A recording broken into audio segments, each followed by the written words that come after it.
Hotep, and welcome once again to another edition of Community Cop. My name is Noel Leader, one of the co-founding members of 100 Blacks Law Enforcement Who Care. I'm here today with only one of my co-hosts, Michael Graves, a.k.a. Big Mike.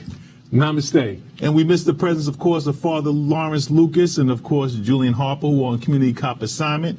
But we'd like to welcome you, our viewing audience, to another program. This is where truth and real talk occurs.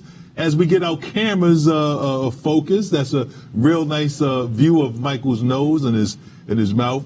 But we'd like to welcome you, our viewing audience, and we'd like to remind or inform our audience that our producer, Nat Woods, who has a program that comes on before hours, 30 frames a second, recently won an award, Be Free Award from BRICS on Tuesday at 4 o'clock. He won the First Amendment Award, and we'd like to applaud our producer, Nat Wood, for this great acknowledgement of his program. You know, knowledge is power, and we're fortunate that his program, 30 frames a second, comes on for 4 hours, so you get a overdose of information, and we encourage those who didn't know about it to watch the program. As I stated, it comes on an hour before Community Cop on BRIC radio station. But as is customary, we like to flash forward to our historical piece, and today we're going to acknowledge our sister Lucy Craft Lucy, who was born on April 13th, 1854. She was an educator who ought to be acknowledged by our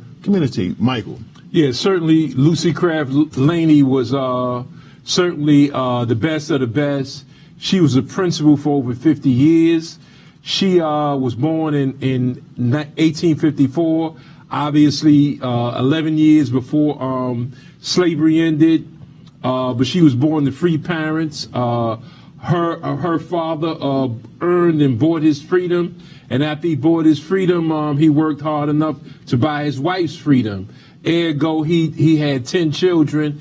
She was one of 10, and she was able to get an education from Atlanta University, and after that, she went into teaching, and she publicly disagreed with the philosophy of Booker T. Washington about one's working with one hands. Her saying was always minds over hands, and she showed that by teaching math, science, chemistry, physics, all the so-called liberal arts, the things that were emphasis on developing one's mind, chemistry, all these things she did, and she was able to do that and maintain her position as principal. It was actually, the school was for girls, but she never turned down young black men. If they came to her school, she taught them also. Great luminary, very rarely if ever mentioned, but she was one of the greatest educators we ever produced. We think of Mary McLeod Bethune and others, but no one was better than Lucy Craft Laney at educating our people, and she publicly, like I said, disagreed with Booker T. Washington. Showed we had the intelligence to be the best of the best, and just God bless her so much. She's honored in the state capitol in Georgia. Her picture's right next to the great Bishop McNeil Turner, as well as Dr. Martin Luther King Jr. Her picture's in the Capitol right next to them, and it's rightfully so because she was one of the all-time greats. All right. The second historical piece is a tragedy that occurred. It's the Colfax, Louisiana House Massacre, which occurred in 1863. And just a reminder about the educator Michael just talked about, that was 1854. So that's, when you look at the time date that this occurred, that makes her success even more greater. But 1863, the Colfax, Louisiana Courthouse Massacre. Right, in 1873. 1873. Right, there was a massacre. And those who know, obviously that was 3 years after black men were given the right to vote. It was a gubernatorial race in full effect, and consequently when the turnout was heavily for the Republican Party, which black folks at that time emphasized.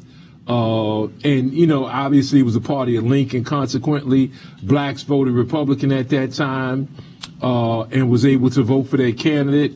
Whites became so outraged because hundreds of black men were in the courthouse and outside the courthouse at that time that they came with their guns, and thousands of white men got their weapons, came back and shot unabatedly at hundreds of blacks, killing hundreds, all in one fell swoop, and continued into the night, shooting every black person they saw. It was one of the more horrific massacres right during the early parts of the radical Reconstruction. So during that period, yes, you know, you could think of the Klan and all those other movements, but it was Klan led, but obviously it was white mobs. They just shot into a crowd, crowds of blacks, and hunted blacks down in the streets because they were upset at the results of the election.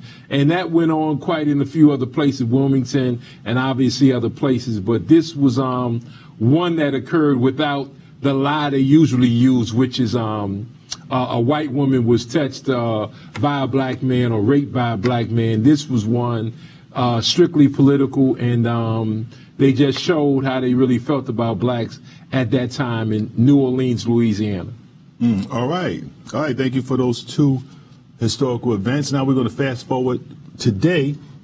And for those who have been paying attention, the officer that was involved in the murder of Eric Garner is on department trial. And I reiterate, department trial. So those who's thinking that Eric Garner is going to get some justice as a result of this trial. You mean criminal trial?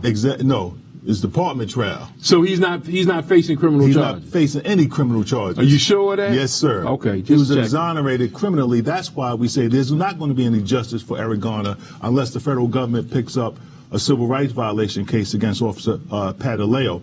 This is only an administrative trial, and even the administrative trial reportedly that the New York Department has made a determination that Eric Garner did not, the officer, Pantaleo, did not use a chokehold. And this is a New York representative that testified during the administrative trial of Officer Pantaleo, and he claims that Pantaleo did not use the unauthorized NYPD chokehold. Mm-hmm. Now, this is in spite of the fact that this whole incident is captured on film, and people can see that Officer Pantaleo put his arms around the neck of Eric Garner, and according to NYPD definition of a chokehold, and don't forget, this is an NYPD representative who made this claim that the officer didn't use a chokehold. According to NYPD definition of chokehold, it says a chokehold shall include, but is not limited to, any pressure to the throat or windpipe,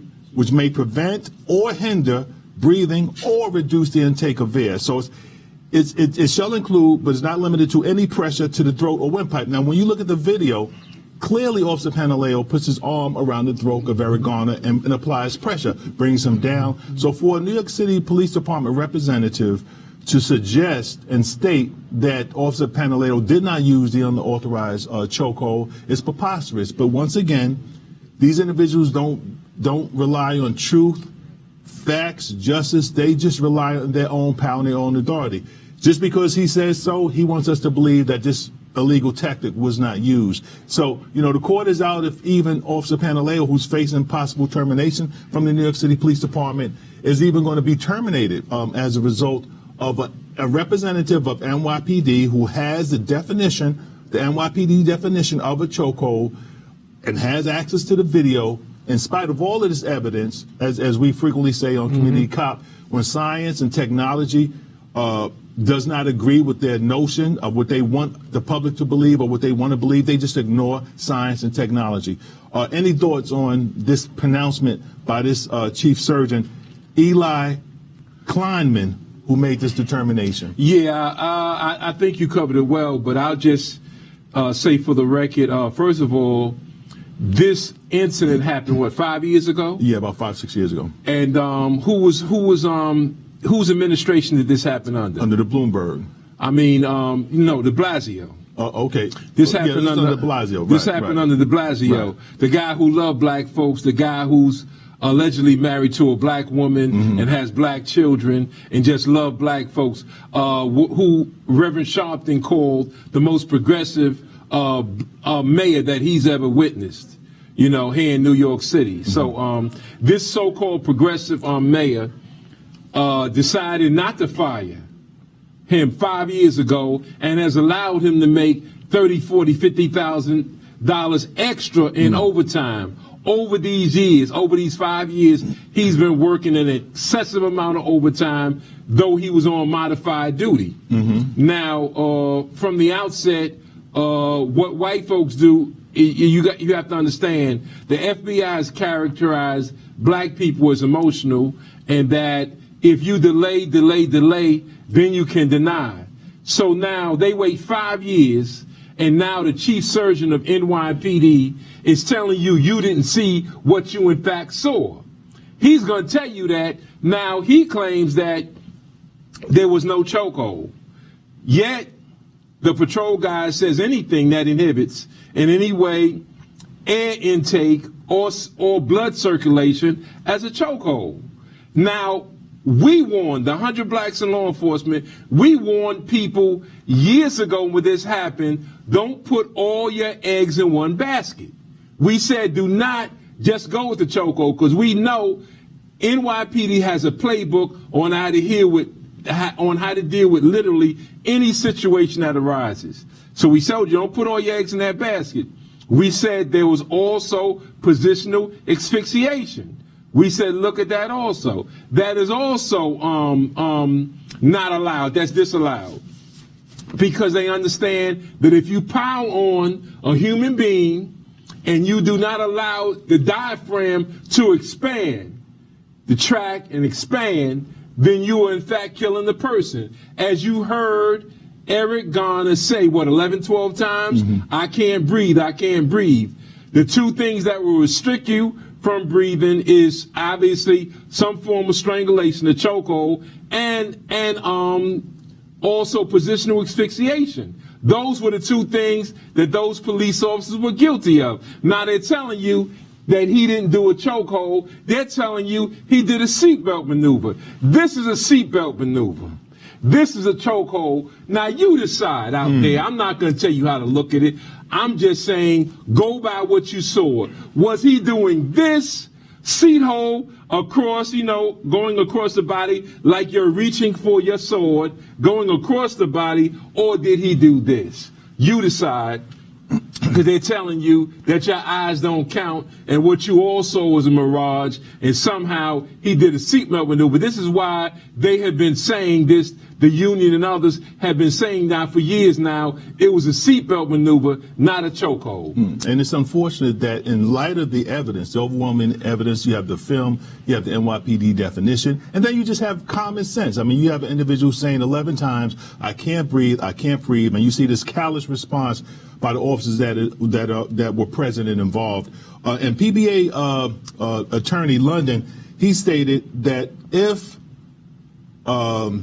the officer had used an illegal chokehold, that that Eric Garner's windpipe would have been crushed and fractured, and the hyoid bone on top of the neck would have also been crushed. Now, many of us who have either been playing with friends in the past who've been choked, that doesn't mean that your hyoid bone is crushed or your windpipe is crushed, even though you were put in a chokehold.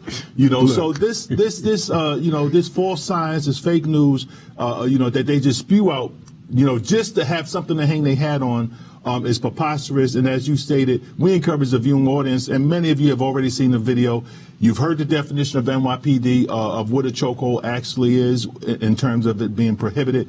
And you make your determination. But so for a NYPD official to testify under oath that a chokehold wasn't used is just some of the same that we get when it comes to these officers' trials. Well, this is reminiscent of Elliot Gross in the Stewart case, when more than a half dozen police officers beat the stuffing and actually killed Stewart. That Elliot Gross, the chief medical examiner, pitched in to help the NYPD, took the eyeballs out of Stewart, soaked them in solution, and then put them back in his head. And this was exposed by the great attorney, Alton H. Maddox Jr. Alton Maddox was the one that exposed that Elliot Gross this, and he after that under the Koch administration, and then he was subsequently removed from that position after Alton Maddox exposed it. So I'm saying, for the record, that chief surgeon is doing the same thing for Pantaleo, what Elliot Gross did for the police officers who killed Stewart. All right, fast forward to our second story. Recently, some of you may not have known that there's been a rash of black churches that have been burned in Louisiana. Michael. Yeah, real quickly, just want to say for the record, in case you don't know, 4 black churches have been burned in a 10-day period over last month. And the 4, real quickly, St. Laundry Parish in Lafayette, St. Mary Baptist Church in Port Barra, Greater Union Baptist Church in Apielos, and Mount Pleasant Baptist Church in Apielos. So we're talking about 4 churches that have been burned subsequently, and the person, the state fire marshal named Browning, he's saying that investigating fires is a very lengthy process. Why are things so difficult? Science.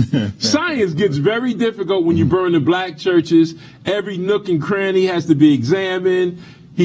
So, you know, most of the times a fire specialist can tell you, was the intent there in a fire, or was it just something accidental? Well, he's had 4 already, and he doesn't want to weigh in and say that a Klan type activity is going on in Louisiana. So he's saying it's a lengthy process. That's, again, delay, and then deny. That's what's going on right now in Louisiana. Right, and there was a rash of black churches being burned going way back to the Clinton era. Well, first of all, there's never been a period where black churches weren't burned. In America. If we want to be technical about it, there's never been any quiet period where it just didn't happen. It's always happening. All right, since we're in Louisiana, let's talk about the New Orleans proclamation that we caught wind of. You're right. Now, the mayor is going to give. Now, this is the mayor of Louisiana. The mayor of Louisiana Right. is going to give a proclamation to 11 Italian immigrants who were taken out of a jail and lynched. What happened was 19 were indicted for killing Chief David Hennessy, an Irish police chief in Louisiana in 1891. And what happened, he was on his way home from work, and he was shot and killed in the street. They arrested underground, the members of the Black Hand. They were organized crime figures in Louisiana at the time, and the police knew that they did it.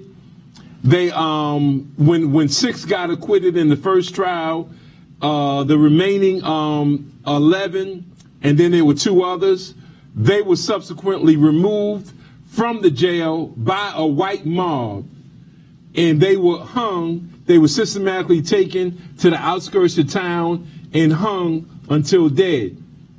Now, to this day, this is why organized crime figures, in case you didn't know, this is why they don't kill police officers, because the Irish showed that they don't play.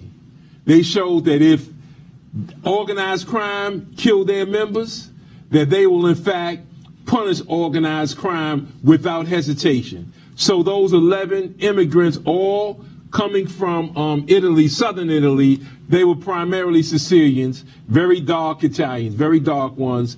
They removed them from the jail cell and killed them. Well, the federal government right after that did pay them some reparations for what had happened, for them taking them out of the jail and killing them. But now they're getting a proclamation from the city. And, any of us can easily say, well, what about us?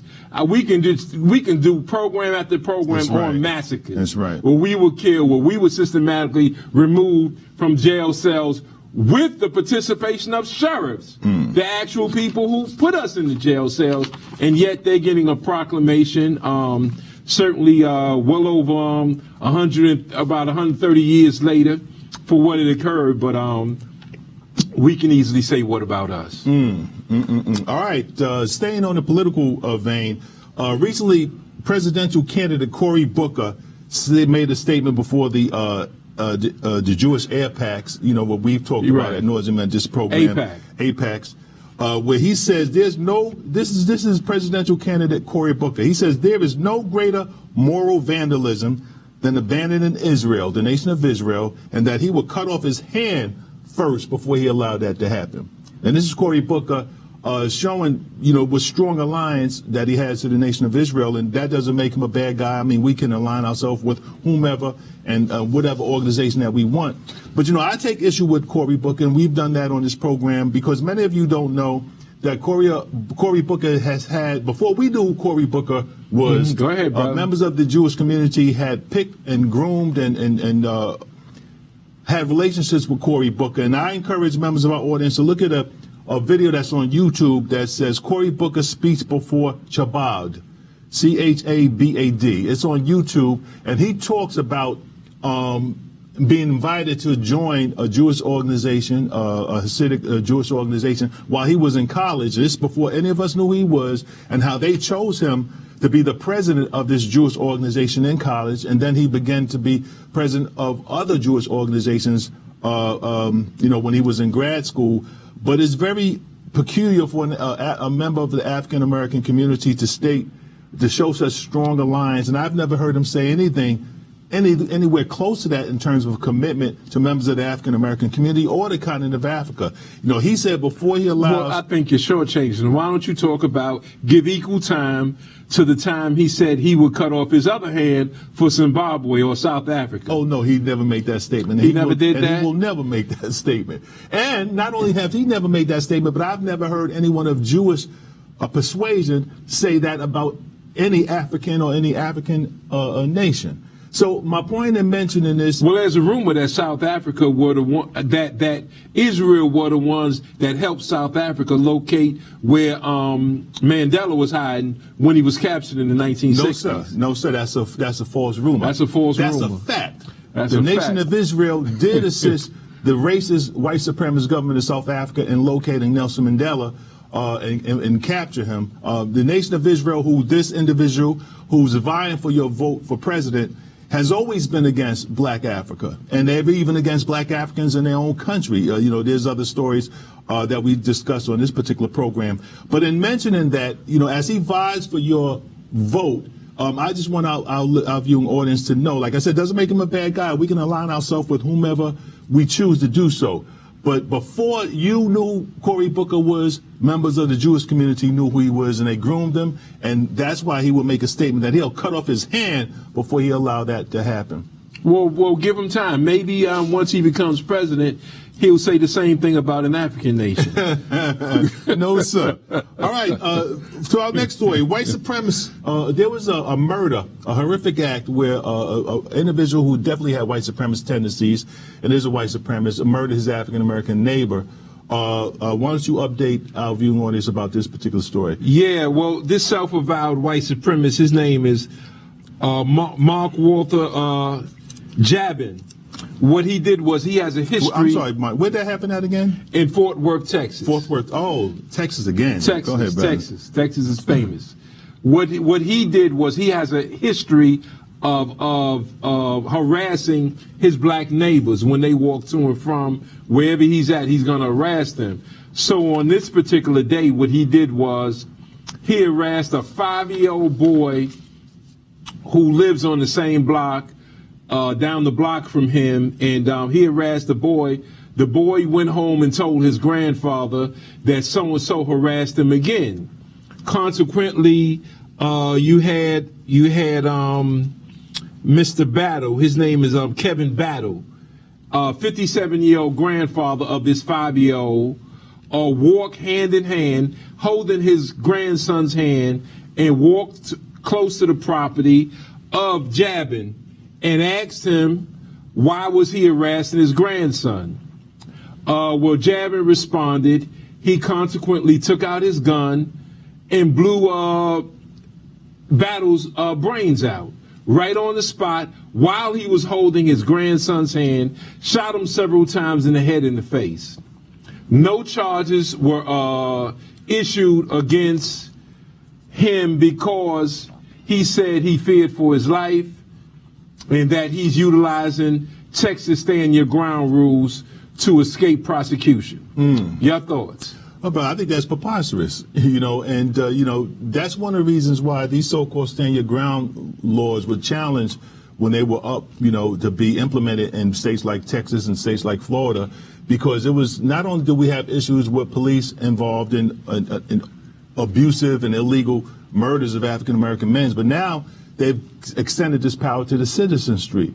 So now all they have to do is complain and raise this as an issue. And unfortunately, in far too many instances, we've seen the courts have supported, the aggressor when they utilize or they bring this up as a legitimate argument for using deadly physical force. Now, all he was doing, first of all, tactically, if I want to be technical, I can say technically, he walked into a war zone not prepared for battle because he was holding his grandson's hand, which means it was going to be just dialogue. That's all it was going to be, is dialogue, because you're holding your 5-year-old grandson's hand.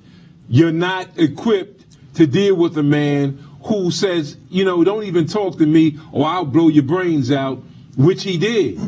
And then he had the temerity to call 911. The 911 call came from the white supremacist shooter who shot him, jabbing. So after he shot him, he calmly called 911. When the police arrived, he let them know, I feared for my life. I killed this guy because he threatened me and I was in fear. Simply put. Man, and we hear similar comments by law enforcement, members of law enforcement, when they approach, unarmed African American and use deadly physical force. I want to return back to the nation of Israel in a foreign story that recently hit the press because of President Trump's abrasive style and his utmost support of the nation of Israel. Netanyahu has recently said that he plans to annex additional settlements in the West Bank if he is reelected. Of course, he's up for reelection, and he's gotten great coverage by the President of the United States.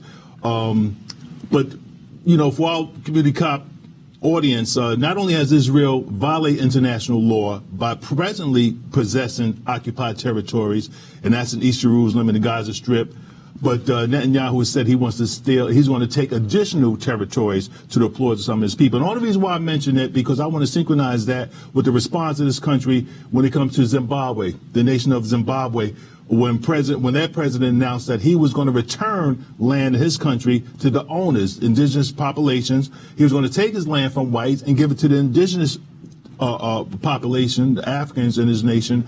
And then the president of South Africa, who recently announced that he was going to take land, take land from whites who have stolen it in the past, and he was going to move forward with land reform by expropriation without compensation. He's been criticized. So here you have one instance in the nation of Israel where you have individuals stealing land and giving it to their populations, and they've received support by the United States and Europe. And then you have countries in Africa, presidents of Africa, who are saying that they're going to take land that was stolen and give it back to the rightful owners, indigenous African population, and they've received sanctions and criticisms and by Europe and America. So you see the contradiction. And when we talk about white supremacy being an international philosophy and it being consistent, wherever, whatever and whenever we talk about it, this is a clear example where you have two nations, one stealing land and announcing that they're going to steal more land and give it to their population, receiving applause by America and the West.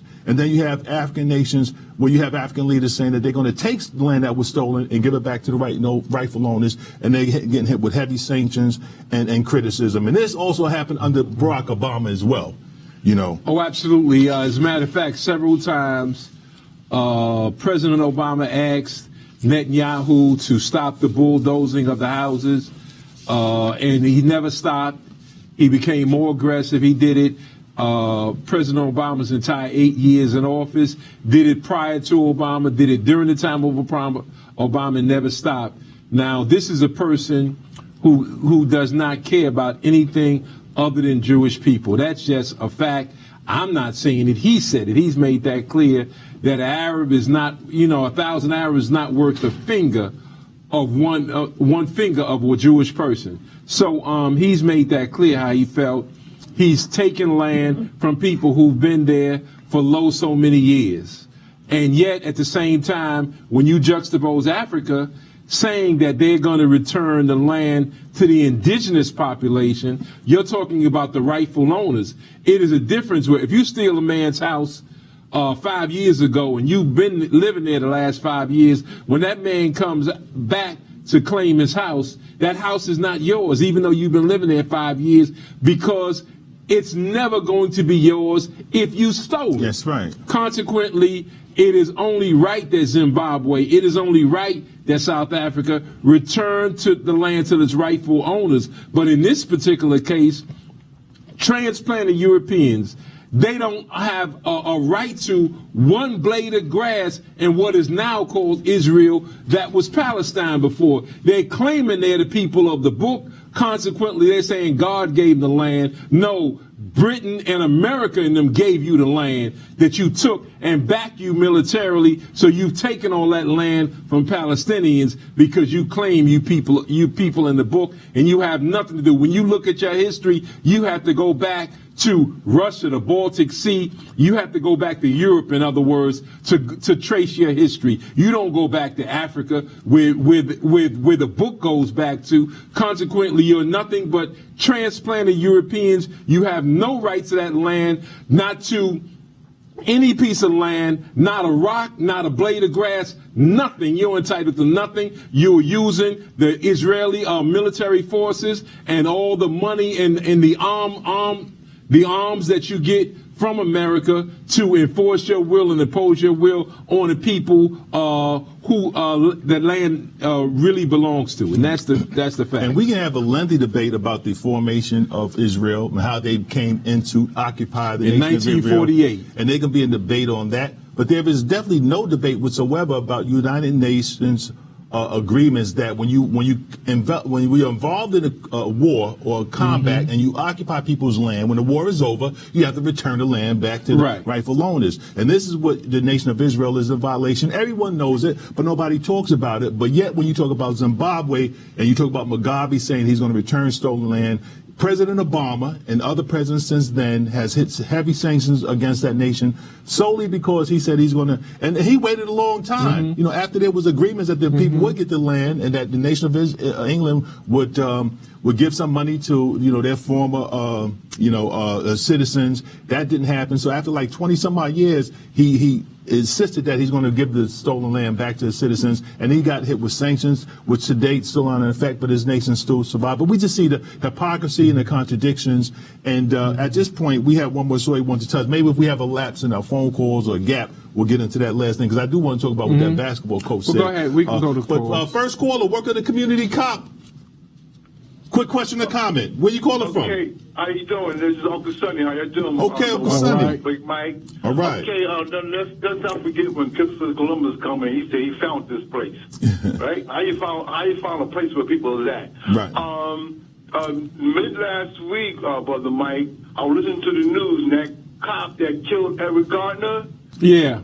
One of their white crackers came on the news, said that the medical examiner said Eric Garner did not die from the chokehold. No, the chief surgeon. The news, brother. Yeah, the chief surgeon. The medical examiner. The medical examiner said it was a chokehold. A homicide. Yeah. Yeah. Also, Cory Booker. I never did like this guy. When he came to me, when he became the mayor, I didn't like him from the jump street. And then while he was the mayor, he did nothing for the blacks of that community. Okay? Last but not least, these fire bombs in the churches, I pray that my people will wake up, because we are disconnected. Right. We're waiting for something to come floating out the sky. Right. And that's right. All right. And brother, I know when you say wake up, you don't mean physically wake up, because mentally. Our people are wake up. Right. And that's one of the things that we do with the cooperation of our viewing audience, try to wake us up mentally, because our people have been mentally dead and not been able to connect all of these dots that occur not only in our community nationally, but internationally as well. But thanks for that call, Uncle Sonny. Speak to you next week, maybe. Next caller, welcome to Community Cop. Where you calling from? I'm calling from Brooklyn. Hotep Brooklyn. Yes. And Cory Booker, all these years, you never heard of Cory Booker having a girlfriend. Now, all of a sudden, the man is running for president. He has this so-called girlfriend. But Ed Koch did it. Yeah. You never seen him with a girl until he ran for mayor, and somehow Bess Meyerson became his girlfriend. Right. Also something. But during World War II, from 1942 to 46, America locked up Japanese. They locked up over 100,000. Now, in 1988, President Reagan apologized and gave each one between 20 and 25,000 years. $1,000. And it only took them 42 years for the reparation. Now, slavery been over for what, 154 years? Yes. And now some representatives are talking about they want to study slavery. What is there to study? Yes, sir. You're right. Right. And brother, when we talk about reparations for descendants of enslaved Africans, it's not only for slavery.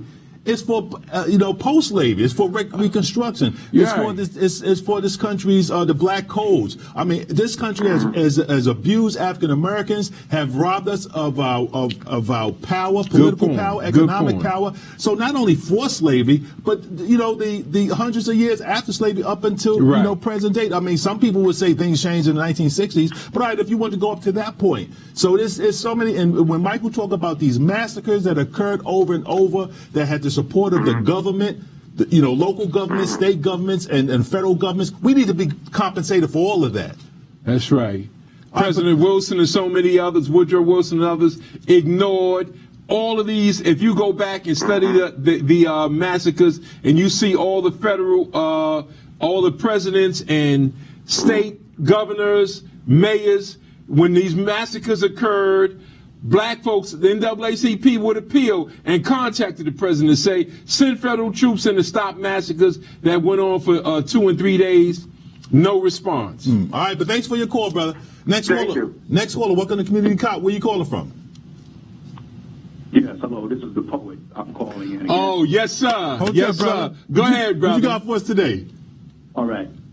The unquenchable thirst to kill and enslave, spare the rat, the cat, the dog, and the cave. A history unfolded, harbingers of hate, and how we were molded, yet it's never too late. These and other truths must be taught and must spread. Teach our great children who is God never dead. Tell them the secret of crossing the sand while guided by stars and charting the land. Show them the art of defending themselves with a pen, a pencil, or a card. That the wall is your friend, the beginning, the end. That trusting your father, not hard. Teach our great children they soon will be kings and doctors and fishers of men. That our women are queens and beautiful seen as the workshops of God. Amen. Oh, brother, that was beautiful, man. Thank you, brother. Beautiful, brother. Oh, man. As always. Beautiful. Outstanding. As always, thank you for that, brother. Very inspirational and knowledgeable poem. All right, next caller. Welcome to Community Cop. Where you calling from? Brother Ray. Hello, Mike. Hello, Noel. Hotep, brother. Right. You got a poem for us, brother? Okay, no, I ain't got no phone. Listen, I believe wasn't that President Robert Mugabe who wanted to give the land back? Yes, sir. Yes. And now, number 2, you mentioned about connecting the dots and waking up. That is one of the most important things behind Mackey's lecture series tomorrow at 103 Quincy Street. Yes. We're going to be starting at 7:45 to about 10 o'clock.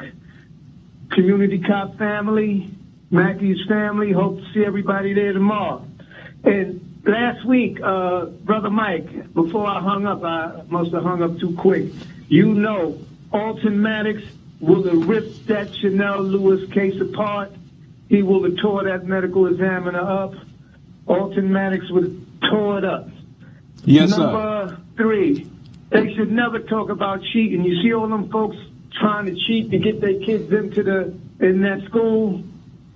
And number 4, you talked about the massacre in New Orleans, and it seemed like right around that time, with all these churches burning down, the writing is on the wall. Hope to see everybody tomorrow, 103 Quincy Street. Thank you very much, Community Cop family. Right. Yeah, we know who the attorney at war is, and what people have to realize is that even the great attorneys, for the most part, only get one case. Alton Maddox won so many unwinnable cases that they were fed up with him. You have to remember that they, without committing a crime, he was removed. His license was taken away from him.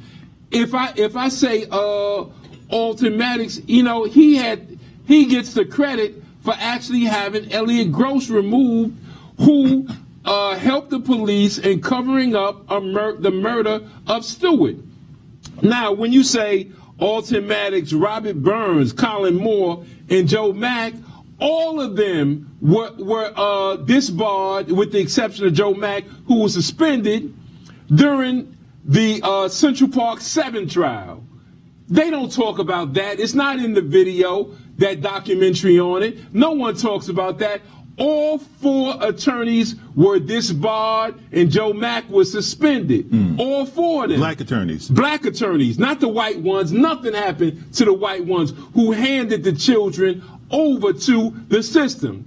And in my opinion, the Chanel Lewis case, the lawyers handed him over to them. That Alton Maddox would have walked Chanel Lewis out of the court in the front door the same way he did for Michael Briscoe. That's what I believe. Now, you might have a different opinion, but I'm telling you, I saw Alton Maddox in a courtroom. I saw him win unwinnable cases. I saw him deliver the goods, and without charging his clients one dime. Fought the good fight. I'm saying those are the kind of attorneys we need, not these crumps that go around with these obvious ground ball lawsuits, and he just get 1/3 of what they get when the city sees these grievous murders, and they give them $4 or $5 million. He gets 1/3 of that just by signing the documents. Ain't put one cop in jail in any city in this country. Yet all he gets is compensation with respect to the obvious ground ball cases that they seen in plain sight most of the times on video that murder occurred. He's the one that goes in, not the local lawyers that can really develop a following and really get it together and be leaders in their community. No police department in this country has a problem with crime. They want him to come in because police departments will have no liability, I think, in terms of the murder. And, just because we're going to go back to our phone calls, but just to back up what you're saying, Crump and Rubenstein, they don't mind these cases because they make a lot of money. So they never do anything that would cause systemic changes or cause law enforcement. They just do a settlement. They never press for these individuals to be questioned during deliberations. Right. They never, in the civil trial. Make good point. They never, and if those of us who are paying attention with Bill Cosby and with, what's the other case? O.J. Simpson lost all his income in civil court, primarily because what was revealed in deliberations, and Bill Cosby is in jail today because of what he said during his deliberations, which are under oath. So these attorneys never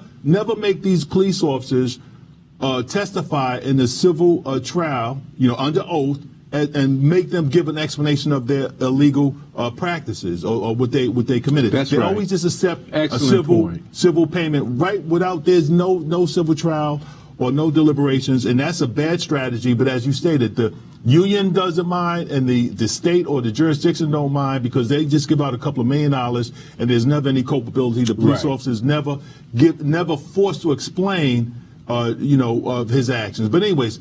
Next caller. So we always disagree with that strategy. Right. And as you said, these officers, they get a couple of $1 million, and even in the Garner case, I would have made Pantaleo under oath, give an explanation, and you still want to get the money. It's just at a later date. I would have made him under oath. I would have sued him civilly, made him testify under oath, and give an explanation of what he did. Has he ever spoke? No, he's never spoke. And he's, although and now you mentioned Rubenstein and you mentioned Crump and all of them. Right. Who do they work for? Oh, they have good relationships with Reverend Sharpton. Oh, Reverend Sharpton. Okay, just wanted to I'm just checking. So these attorneys never utilize the tactic of forcing them to give an account of their action in the civil jurisdiction. Of course, they can't bring justice because that's the prosecutor. But in the civil jurisdiction, they can have these officers testify under oath and give an explanation for their action. Then if they decide to settle a civil Right. penalties, they can do that. But sometimes these civil penalties, as in the case of Bill Cosby, his testifying in the civil jurisdiction can lead to Right. criminal charges. Because That's right. some of the things that Bill Cosby said in the civil Right. civil deliberations, the prosecutor picked up and prosecuted him That's criminally. right. But next caller, welcome to Community Cop. Welcome to Community Cop. Caller. You're on air. Hello? Yes, you're on the air, caller. Hello? Turn off your TV, or else we're going to move on. Okay. I'm talking about people who are losing their homes here. All right, so next caller, please. We're trying to talk about people who are losing their homes here in Brooklyn, and something ought to be done about it. There's something that just doesn't seem to be right.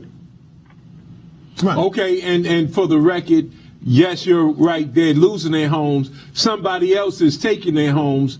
It is a system. Banking real estate interests. They're taking black people homes ad nauseum in Brooklyn, and you well know it. A whole lot of these firms are Jewish. You have to tell the truth about it. And they're taking black people's homes. They're using every scheme under the sun, and they're moving whites into these historically black neighborhoods. It's going across the board. It's been going on now for years. They are stealing houses from people and giving them to white folks. And they have a fluffy term for it, gentrification.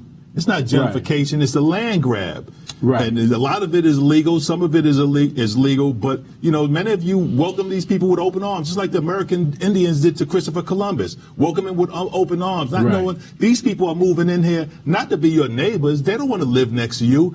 They have in their head in a few years you're going to be gone. That's what gentrification is. It's a fluffy word, but that's what it means. All these people that you welcome to your community have in their heart, one day you're going to be gone. They're not buying these houses to live next to you. They don't want their kids to go to school with your kids. That should be, fact. And there's no black elected officials that are fighting against gentrification. Exactly. Or land grabbing. Next caller, welcome to Community Cop. Where you calling from? Yes, sir. Good afternoon, brother. Assalamu alaikum. Mahar Hotel. Okay, bro. First of all, brother, we got to realize we're not living in a democracy. We're living in a damn hypocrisy. White people have been doing the same damn thing to our people from 500 years from the time we've been here, and they're still doing it right now. And the reason why is because we won't come together and do for self. Look at Trump. He's using the kids from another country to put them into cages like the Jews were put in the cages by the Nazis. Why is he doing that? Because he's a Nazi. And he hates black people. And what really bothers me is that we keep sitting back, right, and allowing them to get away with it, and even the politicians are not doing anything. Second of all, brother, de Blasio, the city is down with them taking the property from black people. Do we understand that? De Blasio, the city, and HPD and HU and HUD is going along with privatizing with private people to take our property from our community, from our black people. Eric Adams, they just had a thing at the City Hall, I think it was this week, on the same issue. It's in the press newspaper.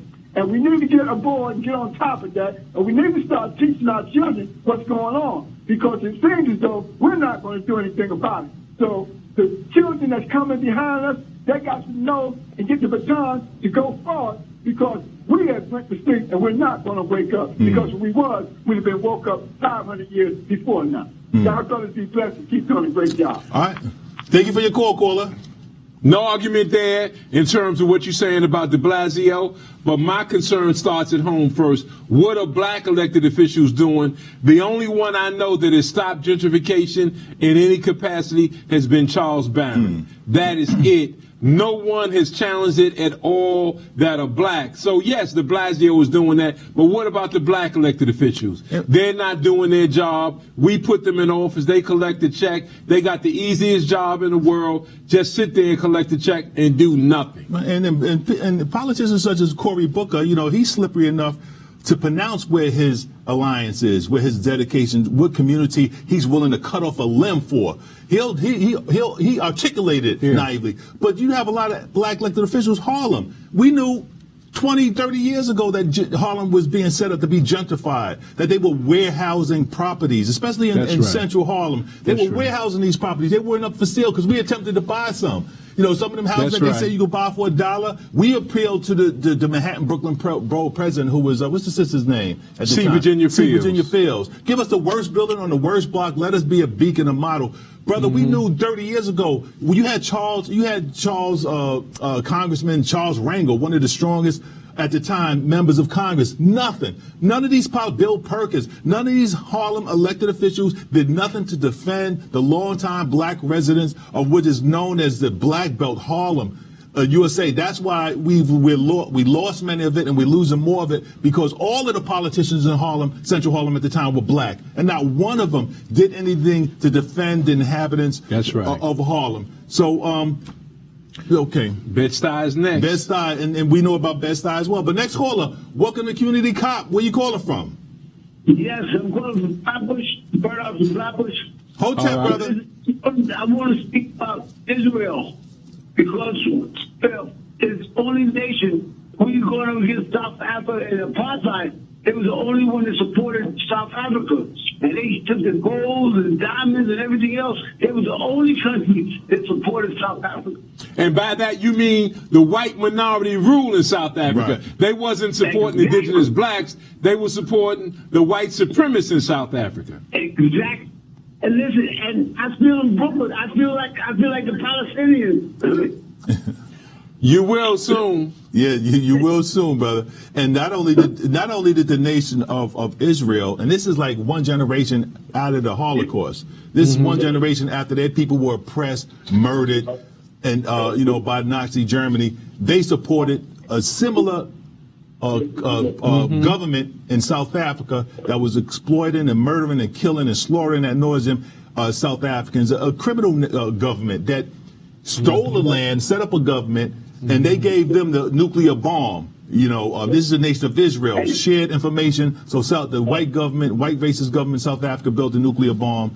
This is the nation of Israel. Many of you call the promise the Holy Land. I don't know how holy it can be with these unholy activities. But any further comment, brother? Let's go to the next caller. Yes, listen, and that Israel, that flag of Israel, that blue, that's from the Tigris to the Euphrates. They trying to get all of that. Right. That's right. All right. Thank you for your call. All right. Next call. So gentrification is also land grabbing is also happening in Israel. Same thing that we're experiencing. So when a brother says he feel like a Palestinian, that's the equation. Next caller. Welcome to Community Cop. Where you calling from? Brooklyn. Hotel Brooklyn. Okay. Let's not get it all twisted up there about Central Park 7 or Central Park 8. One other thing that Alton does, he's talking about legal lease. All right? So when you don't do your due diligence, he never asks you for to get on the stand, take a plea or any of that. The only thing you want to see is accusatory instrument. And he'll pick that apart. And that boy would have walked and still right on there, brothers. Brother, quick question. When you say the Central Park 8, what other individual are you referring to? In Central Park, and the one that was that pleaded guilty to the robbery. Well, let me. No, let me help you out. The number was 8 at one time, but they let somebody go that never was in the park, never had anything to do with anything. The police department let him go. The reason why it's 7 and it's not 5 is because one pleaded out because his family and him felt that if he pleaded guilty, he would get less time than the rest of them. So that's why he's not compensated the way the other 5 was. And the other person, Michael Briscoe, was walked out of the front door of the court by attorney Alton Maddox. That's why it's 7. But Alton said it was 8. Yes, it was originally 8. On the night, so it's no, you're right. It was originally 8, but there did come a time where it was only 7 being charged officially by the Manhattan District Attorney's Office. Everybody was charged. No, think about it. It ended up, Brother Anthony, it ended up the Central Park 7. Right. I know where you got the 8 from. I know if you want to go back to the genesis of the case, it was 8. But if you really want to go way back, then you could say 40 or 50, because they gathered a whole lot of young people from Harlem, from all in various precincts, that they were just looking for bodies. But it did come to 7, and one pleaded out. The other one was walked out by automatics. Ergo, 5 were left. Okay, all right, brother. We're basically saying the same thing. Right. We appreciate your phone call, brother. At this time, we have to do our closing comments. Yeah, just want to again just say the stakes are high in the Chanel Lewis case. This was there was areas of misconduct. If you look at last week's show, you can see all the prosecutorial misconduct that occurred during that case. The stakes are high, or we need an automatics in the courtroom desperately. We need that type of representation. We don't have that type of representation anymore. We don't have those type of professors, you know, like Dr. Jeffries, Dr. Ben, Dr. Clark, and so many, Ashmore Kwesi, and so many others. These professors we have now, the ones who went to Schomburg, denigrating Malcolm and the Honorable Elijah Muhammad, that's what we're left with. So I say, again, black man, black woman, protect the black child, accept your own, and be yourself. All right, on behalf of Community Cop, we'd like to thank our engineers and producers, Nat Wood, Sheila Berry, Veronica Kitt, what they do for us every week. We'd like to let you, our view.